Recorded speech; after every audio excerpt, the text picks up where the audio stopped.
বানানি চিনেন? আমের বানানি। আমরা তো আবার আমরার বাহনবাড়ির আঞ্চলিক ভাষায় আমের ভর্তা বলি। আপনারা কোন এলাকায় কি বলেন এটার নাম? অনেকেই তো আবার আম মাখা বা আমের মাখাও বলে। ফ্ল্যাশব্যাক। হ্যালো এভরিওয়ান, আসসালামু আলাইকুম। আজকের এই ভিডিওতে থাকতেছে আপনাদের জন্য কাঁচা আমের টক ঝাল মিষ্টি ভর্তা বা আমের বানানো। আম পাকা শুরু কইরা দিতেছে, কাঁচা আমের সিজনও শেষ হয়ে যাইতেছে গা। সিজন থাকতে থাকতে একবার কাঁচা আমের ভর্তাটা তো অবশ্যই খাওন লাগবো। যেমন চিন্তা তেমন কাজ করে ওই গাছের আম পাইরা লইলাম। আমি বেশি চুক্কা হাইতারি না, এর লিগে ওই মাত্র 60টা কাঁচা আম লইলাম। আমরি গাছের তুন পাইরা ওই ভালো কইরা ধুইয়া সুন্দর কইরা চুলাইয়া নিতাছি। সবগুলো আমের এভাবে সুন্দর কইরা খোসা ফালানোর পর মনটা একবার কইছিল একটা গ্রেটার দিয়া গ্রেট কইরা লই, যেন দাঁত টক না হইয়া জাগা।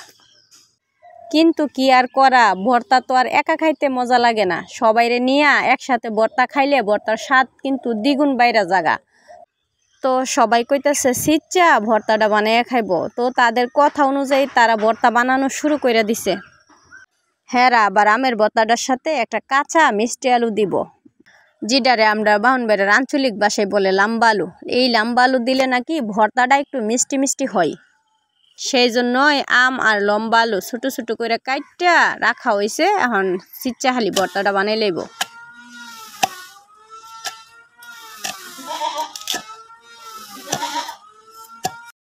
অনেকে আবার ভর্তার সাথে তেঁতুল দেয়।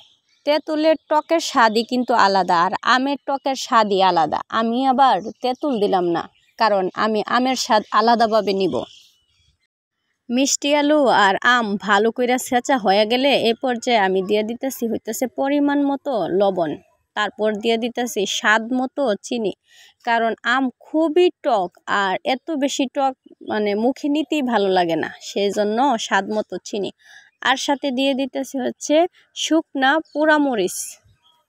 শুকনা মরিচ বাজ্যা দিলাম। যে কোনো ভর্তা যে মরিচ দিই হান্নাকি লিগা, কিন্তু এই শুকনা মরিচের ভর্তার স্বাদই অনেক বেশি হয়। আমার আজকের এই ভিডিওটা অনেক দিন আগের এডিট করা এবং অনেক দিন আগের ভিডিও করা। তো আমি শাওয়াল মাসের 6টা রোজা স্বয়ং রোজা রাখছিলাম। ওই সময় প্রচণ্ড গরম আর বৃষ্টি হইতো না। তো প্রচণ্ড গরমে ছটফট করতাম, বিকাল হইলে মনে হইতো যে পানির পিপাসা, আর হইছে টক খাইলে মনে হয় ভাল লাগবো। তো সেই সময় ইফতারের পর এই কাঁচা আমের টক ঝাল মিষ্টি ভর্তা মানে খুবই মজা করে খাইছিলাম, আর ভিডিওটা আজকে শেয়ার করলাম।